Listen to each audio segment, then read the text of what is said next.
les voy a explicar los tres enfoques que pueden tener las teorías de la responsabilidad civil extracontractual y luego vamos a hacer un taller sobre cómo hacer preguntas sobre estos temas. Bien, en la filosofía de la responsabilidad civil extracontractual hay tres enfoques.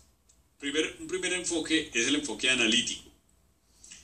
El método del enfoque analítico es el del análisis conceptual, ¿En qué consiste el análisis conceptual? Pues es el análisis de conceptos, es el análisis, esto ya lo hemos visto en los seminarios de tesis, pero lo voy a repetir un poco aquí, es el análisis de los conceptos que nosotros utilizamos en una disciplina, por ejemplo, qué es daño, qué es causalidad, etc. Y de lo que se trata es de analizar los conceptos para mediante la reflexión para utilizar esa reflexión acerca de los conceptos con el fin de hacer una reflexión acerca de la práctica jurídica de la responsabilidad.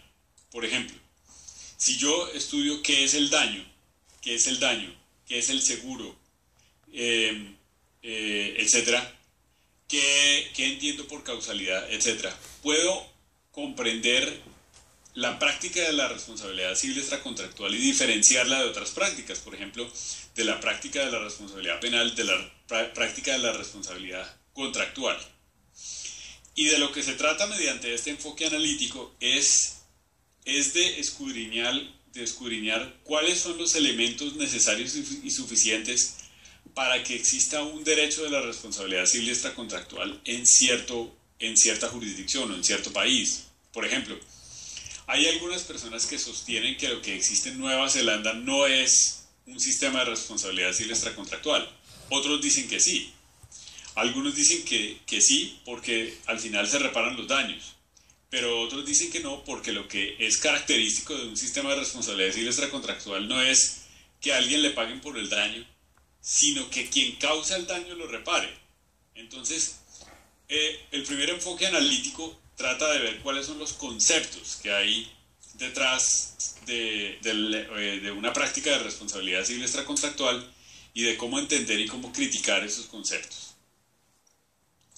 Ahora, hay un segundo enfoque que es un enfoque empírico, que es propio de las investigaciones de las ciencias sociales y que se lleva a cabo por métodos cuantitativos y cualitativos, es decir, por entrevistas y encuestas.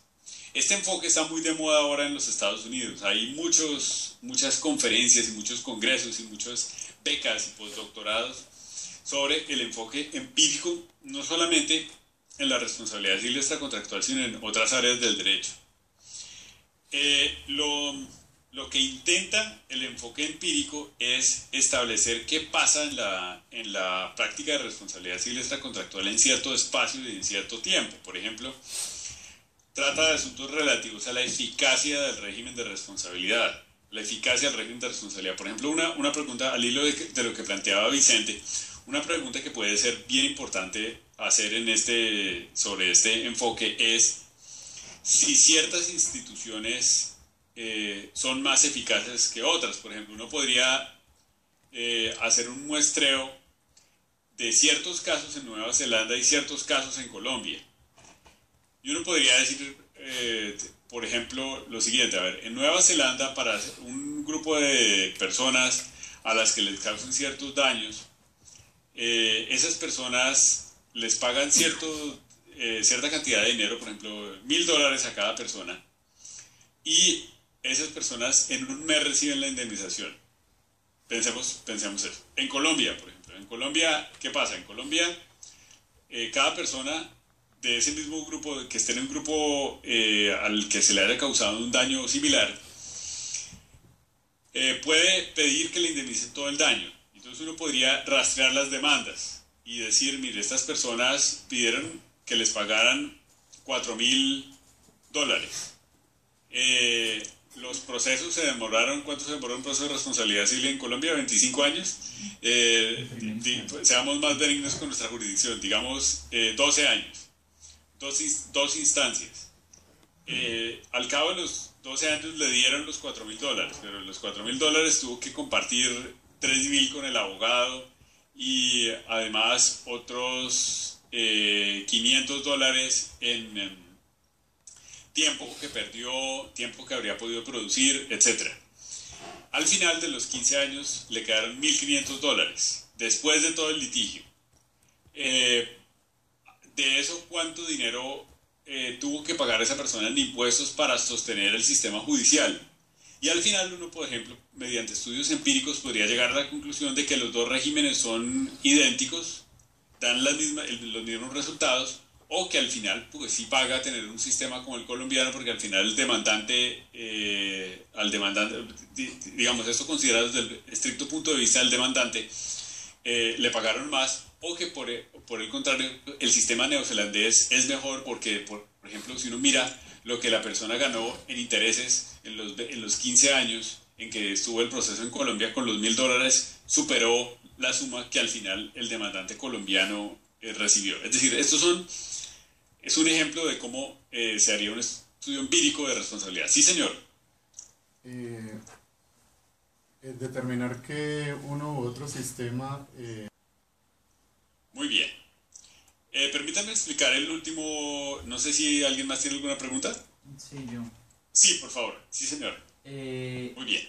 Bueno, el último punto es el último conjunto de enfoques, o el último enfoque es el enfoque normativo. El enfoque normativo tiene que ver con imaginarse de lege ferenda qué es lo mejor o qué es lo debido. Por ejemplo, ¿cómo debería ser un régimen de responsabilidad civil extracontractual para ser legítimo? John Rawls propuso un método para hacer investigación normativa, es un método complejo que se llama el equilibrio reflexivo, no lo puedo estudiar ahora, pero más o menos lo que intenta establecer este método es cómo es posible diseñar instituciones justas. ¿Qué es la justicia y cómo es posible diseñar instituciones justas